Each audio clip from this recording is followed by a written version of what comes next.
66, ne, Slovenija, otkud lepote tvoje. Ne, čekaj.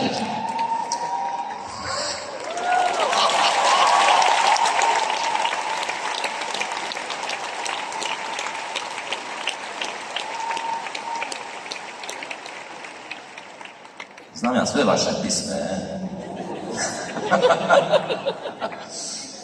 Uglavnom, sljedeća pjesma je moja najdraža pjesma. Jako je lijepa i romantična, Za sve dame u publici, da vas čujem, koliko vas je?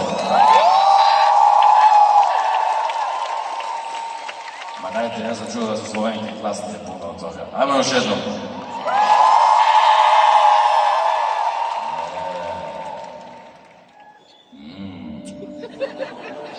Uživajte, dame, ovo je samo za vas.